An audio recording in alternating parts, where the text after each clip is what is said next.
Bonjour mes bien-aimés. Le Seigneur vous bénisse. Hello everyone. May God bless you. Ça dépend de là où vous êtes.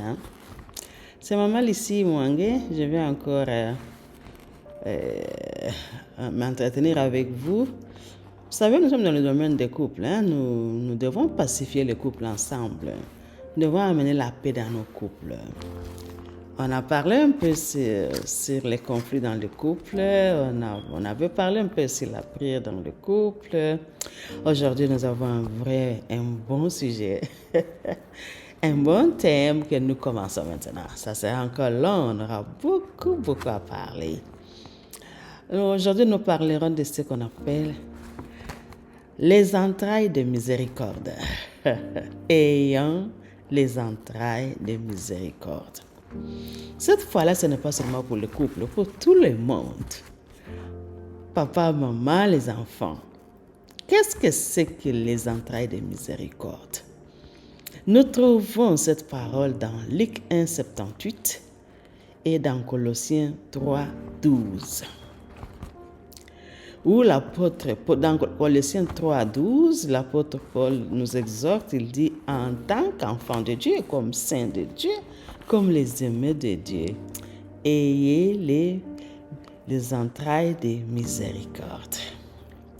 Et dans Luc 1, 76, ça, on nous parle des entrailles de miséricorde de notre Dieu. Comprenez que nous sommes créés à l'image de Dieu. Et notre Dieu a les entrailles de miséricorde, raison pour laquelle nous aussi les enfants, nous devons porter les entrailles de miséricorde. Amen, amen. Encore bonsoir, bonjour, ça dépend de là où vous êtes. Hello, soyez les bienvenus. Les entrailles, c'est quoi? Nous comparons les entrailles avec les intestins que nous avons dans notre ventre, vous voyez? Il y a les intestins qui nous facilitent la digestion. Alors, depuis qu'on est né, depuis qu'on était enfant, jusqu'à présent, Dieu, quand nous avait créés, il avait constitué notre corps et il a mis les intestins en nous, les entrailles. On a grandi, quand on était bébé, c'était petit, maintenant c'est devenu grand, maintenant moi je suis vieille, je ne sais pas comment ça se présente. C'est-à-dire, nous portons les entrailles chaque jour. Nous dormons avec les entrailles, nous relevons avec les intestins. Et tout ça, ça dépend comment vous allez appeler. Les entrailles de miséricorde, ça a encore une autre connexion qu'on appelle le cœur de miséricorde. Yes, l'affection des autres. On peut trouver encore beaucoup de synonymes à propos des entrailles de miséricorde. Les entrailles, oui. Enfants de Dieu, comprenez que vous avez été créés à l'image de Dieu. Lui-même est miséricordieux et compatissant tel que nous l'appelons. Il est dans sa gloire. Notre Seigneur Jésus vit dans sa gloire maintenant. Mais il nous a laissé une mission. Il a dit, allez, faites de toutes les nations mes disciples, baptisez-les au nom du Seigneur Jésus-Christ. Nous avons une mission. Cette mission, pour que nous puissions l'amener partout, on doit porter les entrailles de miséricorde. Parce que lui-même, quand il nous a même sauvés, c'est parce qu'il avait la compassion du monde.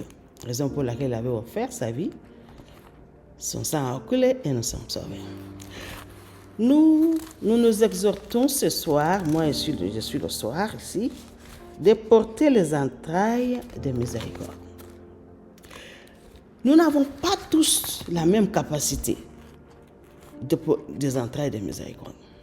Parce que le Seigneur fait de certaines personnes, il les capacite d'une autre manière. Il leur donne un talent spécial de miséricorde, de libéralité, de bienfaisance, de tendresse, d'affection pour les autres.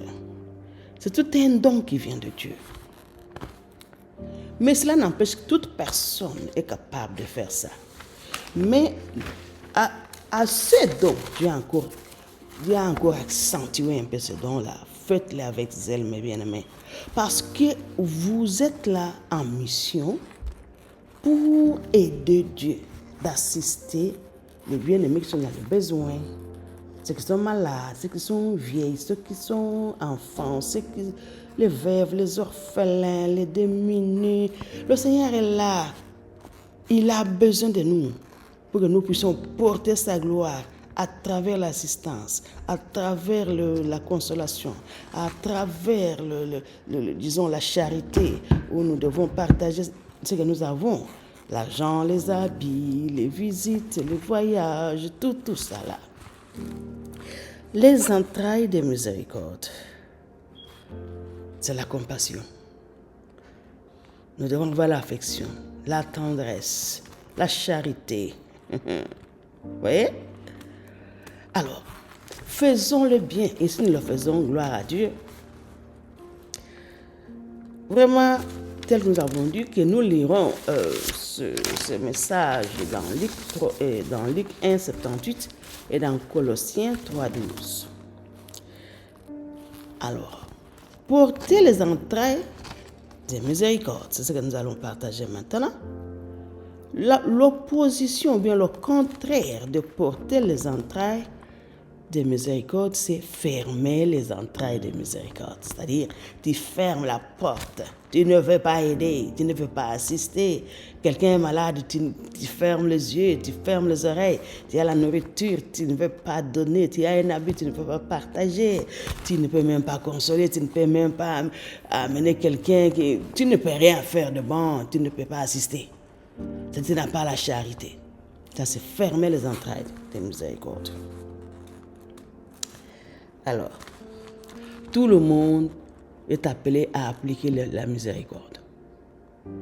Si vraiment tu ne connaissais pas ce que c'est la miséricorde, la compassion, faisons-le avec joie. Avec joie, avec joie, avec joie. Aujourd'hui, je vais un peu partager la première catégorie de personnes que je suis en train d'exhorter à appliquer la miséricorde. Ce sont les mamans, les femmes, les filles. Pourquoi? Parce que de par notre nature même, quand Dieu a créé la femme, d'avoir simplement la femme, elle est d'abord tendre, jolie, elle a la douceur en elle-même. Pour une femme de Dieu, quoi. Je parle d'une femme, pas une femme qui tape les gens, pas une folle qui insulte, qui dit n'importe quoi. Mais la femme de Dieu, la fille de Dieu, la fille d'Abraham, la femme, la maman que Jésus a sauvée, le Seigneur met en elle une tendresse, un amour maternel pour ses enfants, pour son mari, pour sa famille, pour sa société. Et cette tendresse-là, cette affection-là, cette miséricorde-là, ces libéralités-là, ces bienfaisances-là accompagnent la femme dans tout ce qu'elle fait. Vous savez, porter un enfant dans le ventre pour 9 mois, 10 mois, tu dois aimer cet enfant-là. Tu ne le connais même pas, tu ne sais pas comment elle est. Et après, elle est la fille ou garçon, oui. Brun ou noir ou quoi. Tu portes, tu allaites. La maman a déjà un peu cette capacité-là naturelle en elle. Et cette maman, si elle vit dans le couple, c'est qu'il y a déjà... Elle est déjà responsable de s'occuper de son mari, de s'occuper des enfants, de la belle famille, de sa famille. Il y a déjà en elle cette capacité-là. Bravo les mamans. Vous êtes des championnes dans ce domaine-là. Bravo. Moi-même, je suis une maman. Je parle de ce que je connais. Je vous félicite. Mais alors, utilisons ces dons-là, utilisons cette capacité-là, utilisons, disons, écoutez-moi un peu sur ce point. C'est-à-dire, j'aimerais que tu puisses encore améliorer ta manière d'appliquer la miséricorde. Parce qu'en toi, il y a cette capacité-là. Comme tu es capable de porter un enfant, de l'allaiter, de le faire ou la faire grandir, de l'amener à l'école, de travailler pour la nourrir, de tout ça là, maman, tu es capable. Tu es championne, tu peux encore faire mieux. Maintenant, mon exhortation, que tu puisses élargir cette miséricorde-là et le faire avec ordre. Hein? Enrichir cette miséricorde-là. Enrichis-la. Si tu donnes, donne encore. Si tu assistes, assiste encore. Mais commençons d'abord par notre famille restreinte et élargie. Le papa, qui est ton mari, essaie encore de réfléchir comment tu peux encore l'aider, tu peux l'assister, tu peux encore le rendre heureux. Les enfants que tu as mis au monde, essaie de les protéger, de s'occuper d'eux, arranger ce qu'il faut pour eux. Comportez-vous de manière à bénir ces enfants-là. Ne soyez pas une maman qui, à un petit point, tu maudis, tu insultes. Une maman qui ne se respecte pas, qui s'habille même de la manière dont les enfants peuvent même voir, disons, sa partie intime. Ça c'est de la sorcellerie que tu ne connais pas, que tu fais ça, maman. Parce que dans la Bible, là, le Seigneur ne veut pas que les enfants puissent découvrir la nudité de leurs parents, de leurs sœurs, de leur mère. Vous voyez? Je félicite, je ne veux pas citer le nom de la religion que je suis en train de parler. Cette religion-là n'est pas chrétienne. Mais cette religion-là accentue les relations entre les mamans, les filles et les petites filles à l'égard de leurs frères. C'est-à-dire qu'on ne peut pas habiller une petite fille ensemble avec un petit garçon. Ça commence déjà dès la famille et je les félicite. La petite fille est lavée à un endroit différent de là où on lave le petit garçon, et même quand on les habille, le petit garçon ne peut pas découvrir le corps de sa petite sœur. Félicitations à ces bien-aimés-là. Bon, c'est un bon exemple que je donne. À combien plus forte raison alors la maman? Vous verrez nos amis là, ils s'habillent très bien, d'une manière décente. Les femmes, les jeunes filles, ils couvrent leur corps. Mais là, si tu es à un endroit où tu es dans une communauté où tu es permis de t'habiller comme tout le monde s'habille, si tu es en Afrique, tu as les pagnes, si tu es où tu as les pantalons, tu as les culottes, tu as les quoi. La question que je te pose, tout ce que tu portes là, est-ce que ça couvre ton corps? Si tu te trouves ça ne couvre pas ton corps bien-aimé, ajoute encore un autre habit et couvre, s'il vous plaît. Ce n'était qu'une parenthèse. Pourquoi? Parce que les effets de cette situation-là, elle est néfaste. Dans ce moment-là, vous allez vous plaindre, il y a des incestes, il y a assistants de famille, il y a quoi? Un enfant qui découvre là où il est venu, et ce n'est pas le sujet, non. Je n'ai pas envie d'en parler, mais comprenez que c'est déjà négatif. Pour nous qui sommes les chrétiens, la Bible nous interdit de faire ça. La maman, habille-toi de manière à respecter ta famille, à respecter l'entourage.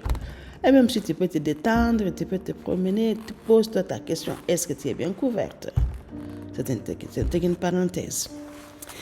Les entrailles de miséricorde, les entrailles d'affection dans maman et papa, soyez patients. Soyez patient avec papa. Il y a des petites discussions, comprenez que vous êtes là. Le papa est responsable de toute la famille, mais la maman est aussi responsable du mari et des enfants dans son domaine de s'occuper de la nourriture, pour arranger les petits besoins et s'occuper d'eux. Si nous utilisons La fois passée, j'avais un peu partagé sur les conversations, le langage négatif, ce n'est pas bien. Ça blesse et ça ne bénit pas. Là, dans la miséricorde, nous aimons le bonheur de l'autre. Nous amenons la joie.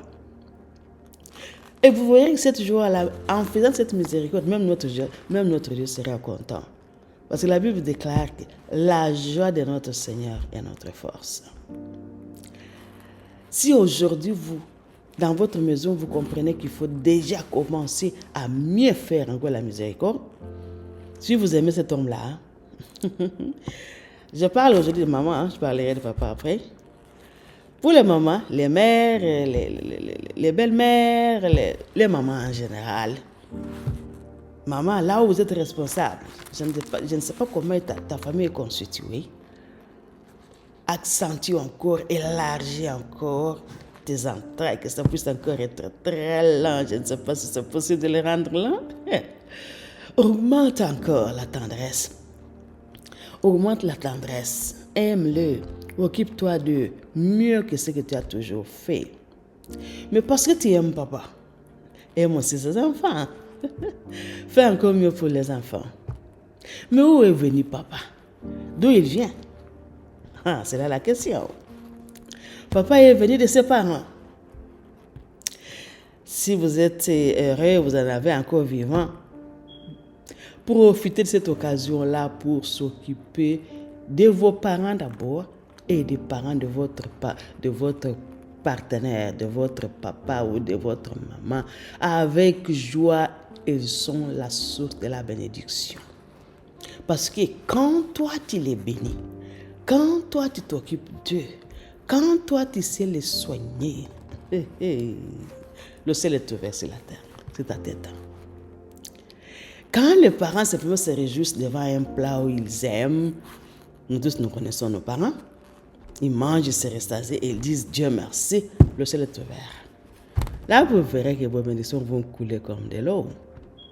Mais si vous allez toucher le feu, j'appelle le feu, que beaucoup de jeunes mamans, même les mamans, considèrent qu'elle a été mariée seulement par son mari. Elle oublie d'où le garçon, l'homme vient. La belle-mère, tu as déjà changé de nom. Tu sais comment tu l'appelles? Celle qui a donné la vie à ton mari, cet homme qui t'a épousé, qui t'a nourri, qui t'a vêtu. La source de cet homme-là, tu connais ce que tu fais, ce que tu dis, maman change. Je ne fais pas de polémique. Qu'est-ce que tu fais? Comment tu les considères? Tu fais même des prières sans effet, sans effet. Qu'est-ce que... Oui, ils sont tous ceux que tu parles là. Mais est-ce que tu sais que tu as un devoir à l'égard de cette belle famille-là? Tu as un devoir. Tu dois le mettre à l'aise. Qu'est-ce que s'est passé en réalité? C'est-à-dire, cette famille exista déjà. Et c'est une famille qui a fait grandir un grand homme, un grand garçon. Pour des années et des années, cette famille a déjà existé. Il y a des belles-sœurs, il y a des beaux-frères, il y a tout le monde, il y a la belle-mère, il y a le beau-père, il y a les cousins, tout ça là. Toi, maintenant, on te marie, on t'emmène dans cette famille qui existe là, déjà. C'est à toi de t'ajuster, c'est-à-dire de t'arranger pour... En anglais, nous disons, you need to adjust yourself to fit in. C'est-à-dire, tu dois t'arranger pour convenir dans cette famille-là. Tu dois créer les stratégies pour te mettre, disons, pour convenir, pour amener la joie dans cette famille-là. Même s'ils sont mauvais comment, même s'ils t'insultent, même s'ils font n'importe quoi, maman, cherche les stratégies pour y rester et grandir, faire tes enfants les faire grandir aussi. Reconnais quels sont leurs droits. Ils ont droit à la nourriture, mais donne. Cette maman-là, il a fait grandir son fils, non? Il l'a amené peut-être, il l'a fait étudier, il a fait tout. Mais laisse-la jouer. Mais laisse-la jouer. Là où moi j'ai grandi, les mamans avaient l'habitude, quand elles préparent, laisser la belle-mère l'occasion de se servir elle-même. Même avec les conditions que nous avons maintenant, je ne sais pas comment est tout le monde maintenant. C'est un feu rouge qu'il ne faut pas traverser. Ne jouez pas avec votre belle-mère. Ne jouez pas avec votre beau-père. Parce que les conséquences qui vont en revenir, quand vous ne les mettez pas à l'aise, quand ils sont mécontents, si vraiment ils se fâchent contre ton mari, et ton mari, et toi et les enfants, vous ne serez pas heureux. Vous irez à la prière dire sans effet, sans effet. Sans effet de quoi? C'est toi-même, tu causes les problèmes dans ta maison. Et tu veux que le Seigneur vienne enlever les effets dans ta famille. Commence d'abord par t'arranger. C'est un fait rouge, un fait qu'il ne faut pas toucher. Tu veux être béni. Accorde-leur ce dont ils ont besoin. Et le reste, tu n'as pas le temps de les traiter comme les autres mamans commencent à traiter leur belle-mère, je ne sais pas comment, dire n'importe quoi, raconter mais ce que tu ne connais pas. Tu es venu dans cette famille-là, tu as peut-être une année, tu commences à raconter des longues histoires et tout ça. Même. Oui, la vie spirituelle est là, hein, les combats sont là, mais comment nous le faisons? Nous commettons beaucoup d'erreurs. Est-ce que cette maman-là, elle ne peut pas jouer un peu de l'arbre qu'elle a planté, son fils, sa fille? Même le papa, vous mariez une fille qui a été déjà éduquée, on l'a envoyée à l'école, mais ces parents-là, ils ont aussi besoin quand même de quelque chose. Occupez-vous d'eux, bénissez-les. Alors, c'est quelque chose dont j'aimerais vraiment mettre l'accent. Nous cherchons les bénédictions très très loin. Nos bénédictions sont avec nous. J'avais assisté à la prédication d'un homme de Dieu de Nigeria. Il avait dit, les gens cherchent des bénédictions, ils vont très loin. Mais la bénédiction est avec toi. Ce sont tes parents. Est-ce que tu connais là où ton père dort, même s'il est au village? Est-ce que tu connais ce qu'il a besoin? Est-ce que tu t'occupes de lui? Alors maintenant, moi, je retourne cette question à la belle-fille. Est-ce que tu peux aussi te soucier de ta belle-mère, savoir si elle a les habits, si elle a les petits besoins, si elle a un peu d'argent? Si vous n'en avez pas avec votre mari, c'est bien. Mais quand vous avez quelque chose, à force que vous montez financièrement, que les parents aussi montent financièrement.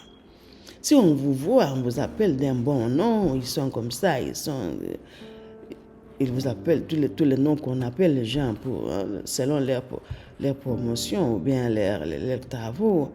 Alors qu'on dise que là, voilà, on t'appelle ministre. On te retrouve ta maman, elle n'est pas digne d'être la maman des ministres. Toi, la jeune femme, la jeune maman, je ne sais pas qui, et ta belle-mère, elle mijote, elle souffre. Tu ne seras pas béni. C'est un petit exercice. Si tu ne le faisais pas, fais-le. Cette histoire-là de sorcellerie, de quoi, ce n'est pas ton problème. Si elle était tout ce que tu penses là, ton mari n'allait pas grandir, toi aussi ne pouvais pas te marier, tu ne pouvais pas aussi avoir les enfants. Occupe-toi d'elle. Et elle-même, si elle a ses problèmes, c'est elle avec son Dieu. Accomplissons le devoir des enfants à l'égard de leurs parents. J'insiste sur ce point parce que parfois je suis les comédies, je vois ce que les gens parlent, tout ça là. Et beaucoup de personnes, quand ils ont des problèmes dans leur foyer, pensent que c'est la belle-mère. Tu peux peut-être causer aussi des problèmes avec cette belle-mère-là parce que tu la provoques, parce que tu la maltraites, parce que tu dis n'importe quoi, tu ne la mets pas à l'aise. Et s'il est arrivé dans ta vie que tu n'as pas de bonnes relations avec ta belle-mère, avec tes belles-sœurs, demande un peu pardon. Porte un peu, les entrailles de miséricorde. Change. Commence à leur donner ce dont ils ont besoin. La nourriture, c'est quoi? Les habits, c'est quoi? L'argent, c'est quoi? S'il y en a, non. Il le mérite. Une belle-sœur qui vient chez son frère, elle sait bien que oui, nous avons grandi ensemble. Mon frère a l'argent, s'il demande, s'il n'y en a pas, ça va. S'il y en a, donnez avec joie. Ne faites pas trop de problèmes. Nous créons des problèmes parce que nous abusons sur ce point-là. Et maintenant, vous savez pourquoi les gens, certaines personnes commencent à être malheureux? Ce n'est même pas que souvent, ce n'est même pas la sorcellerie telle que nous pensons. C'est-à-dire, tu as provoqué la colère dans la vie d'une maman. Peut-être elle ne parle même pas. Mais le fait qu'elle a simplement regretté, le fait qu'elle utilise même un geste dédaignant ou quelque chose, toi-même tu as commencé d'abord par la dédaigner, la bouder. C'est-à-dire, vous êtes en train de... tu as provoqué quelque chose que tu ne sais pas arrêter. Tu as provoqué et maintenant les effets, tu commences à te plaindre. Pour moi, je trouve que chaque personne doit comprendre le devoir qu'il a à l'égard de sa belle famille. Oui. Si tu te comportes bien, tu n'auras pas beaucoup d'ennuis. Oui, les ennuis peuvent toujours être là aussi. Donc, portons les entrailles de miséricorde, donnons, assistons, encourageons, confortons, en commençant d'abord par notre famille. En commençant par la belle famille. Une bonne femme peut vraiment jouer un bon rôle dans les deux familles, dans sa propre famille et dans la famille de son mari. Elle peut amener la joie. Elle peut, je ne sais pas comment donner des petits exemples. C'est-à-dire, si tu as ta mère qui est en vie et ta belle-mère qui est en vie, si tu penses faire quelque chose à ta maman, pense aussi à la belle-mère. Si tu as une belle-sœur qui te bouge aussi, parce que les belles-sœurs, en ce moment, ça se tiraille, essaye de faire la paix avec elle. Bénis-la avec, je ne sais pas ce que tu peux trouver. Essaye d'être avec elle tout le temps. Mais là, elle est dans la difficulté, tu es là. Elle est dans la joie, tu es là. Elle peut te bouder, mais toi, tu ne fais que ton devoir. Accomplis bien ton devoir à l'égard de la belle famille. Oui, une femme, c'est une fleur. C'est une bénédiction qu'on va marier pour amener dans la famille. Accomplis simplement ton devoir. Toi, tu n'es pas venu pour commencer à juger la belle famille qui t'a épousée. Ils sont comme ça. Et ne sois pas aussi trop exigeante. C'est ton mari qui est allé t'épouser. N'exige pas ou bien n'attends pas que tout le monde de la belle famille puisse t'aimer. Ils vont te tolérer parce que tu es la femme de leur frère. Mais ne les exige pas trop. Tu vas te faire aimer toi-même. Oui. Ne cherche pas à ce qu'ils puissent t'aimer, mais fais-toi aimer par eux. Comment? Par ce que tu fais, par les entrailles de miséricorde. C'est dur. Une autre maman peut m'entendre et même bouger de toi, tu ne connais pas ce que j'endure. Fais-toi aimer, maman. Tel que tu entends mon message ici, change.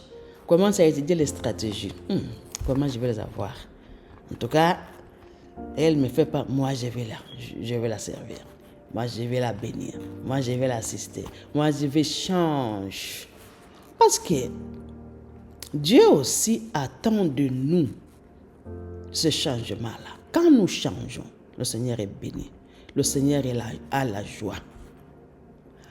Nous pouvons courir aller parce que nous allons maintenant parler des veuves et des orphelins, de vieilles personnes, des serviteurs de Dieu. Oui, nous sommes là. Nous devons les aider. Oui, il y a beaucoup de versets dans Psaume 41 où le Seigneur nous encourage d'aider les orphelins, les veuves.